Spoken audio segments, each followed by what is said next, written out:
गोष्टीनंतर मराठवाड्याचा दौरा करणारे उद्धव ठाकरे पुन्हा एकदा 4 दिवस मराठवाडा मुक्कामी असणार आहेत. दगा बाजारे अशी घोषणा करत सरकारनं शेतकऱ्यांना दिलेली मदत फसवी असल्याचं सांगणार आहेत. स्थानिक स्वराज्य संस्थांच्या निवडणुकीच्या पार्श्वभूमीवर आणि बच्चू कडूंनी शेतकरी कर्जमाफीचा मुद्दा लावून धरल्यानंतर या दौऱ्याला महत्त्व आहे.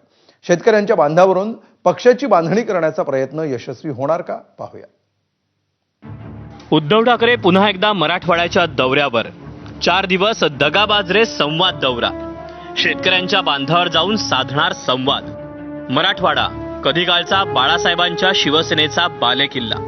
मुंबई कोकणानंतर शिवसेनेची ताकद याच मराठवाड्यात पाहायला मिळाली. त्याच मराठवाड्यात अतिवृष्टीनं झालेल्या नुकसानाची पाहणी करायला उद्धव ठाकरे गेले होते.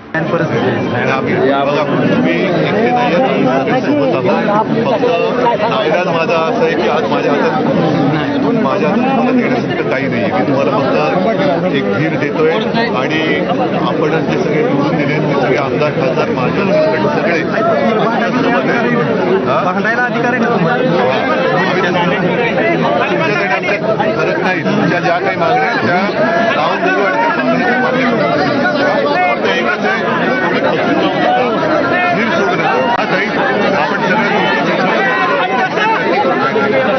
आता पुन्हा एकदा 5 नोव्हेंबर ते 8 नोव्हेंबर असे 4 दिवस उद्धव ठाकरे मराठवाड्यात असणार आहेत. मुंबईमध्ये राज ठाकरे मवियाच्या मोर्चाला सत्याचा मोर्चा असं नाव दिलं होतं. आता उद्धव ठाकरेंच्या मराठवाड्यात दौऱ्याला दगाबाजरे नाव दिलं. मराठवाड्याला काय पॅकेज मिळालं ते बघण्यासाठी उद्धव ठाकरे दौऱ्यावर येत असल्याचं अंबादास दानवेंनी सांगितलं. शेतकरी दिवाळी करू शकलेला नाही. कोणत्याही प्रकारे शेतकऱ्यांना मदत जी हेक्टरी जाहीर केली होती ती फार थोड्या शेतकऱ्यांना, हेक्टरी 8,500 जी ऍडिशनल 10,000 द्यायचे कबूल केलं होतं ती सुद्धा मिळालेली नाही. खडून गेलेल्या जमिनीच्या विषयी तर अजून कुठे खडकू सुद्धा आलेला नाही. घरदार वाहून गेले याच्याविषयी कुठल्याही प्रकारची मदत नाही. आपण या सगळ्याविषयी हे पॅकेज म्हणजे शेतकऱ्यांशी दगाबाजी आहे. आपल्या 4 दिवसांच्या दौऱ्यात उद्धव ठाकरे मराठवाड्यातील सर्व 8 जिल्ह्यात तसंच सोलापूरलाही भेट देणार आहेत. शिंदेंच्या शिलेदारांनी मात्र ठाकरेंच्या या दौऱ्याची खिल्ली उडवली. 2 मिनिटं शेतकरी 10 मिनिटं कार्यकर्ते असं या दौऱ्याचं वर्णन संजय शिरसाट यांनी केलं. त्यांचा दौरा म्हणजे कसा असतो हे आजपर्यंत आम्हाला सुद्धा कळालं नाही. 5 मिनिटं शेतकऱ्याशी बोलणं, 10 मिनिटं पदाधिकाऱ्याशी बोलणं आणि मुंबईकडे प्रयाण, असा जर तो दौरा असेल तर त्याला काही अर्थही नाही. म्हणून आता त्यांनी आलं काय आणि गेलं काय, ज्या ठिकाणी पक्ष शिल्लक राहिलेला नाही त्या ठिकाणी कुणाशी संवाद साधणार आहे. म्हणून आता किती हातपाय हलवले तरी त्यांना इथं पाठिंबा मिळणार नाही. साधारण महिनाभरात उद्धव ठाकरे दुसऱ्यांदा मराठवाड्यात जात आहेत. उद्धव ठाकरे मराठवाड्यावर एवढं लक्ष का केंद्रित करतायत असा प्रश्न अनेकांना पडलाय. उद्धव ठाकरे यांचे मराठवाड्यातले दौरे सुरू आहेत त्याचं कारण स्थानिक स्वराज्य संस्थांच्या निवडणुका हेच राहायचं आहे, हे एक कारण झालं. दुसरं कारण असं आहे की मधल्या काळामध्ये उद्धव ठाकरे यांच्या सगळ्या पक्षाला जी गळती लागलेली होती ती अगदी स्थानिक पातळीवर पण पोहोचलेली आहे. ती जी संघटनात्मक वीण आहे ती मजबूत करणे ही सुद्धा त्यांच्यासमोरचं उद्दिष्ट आहे.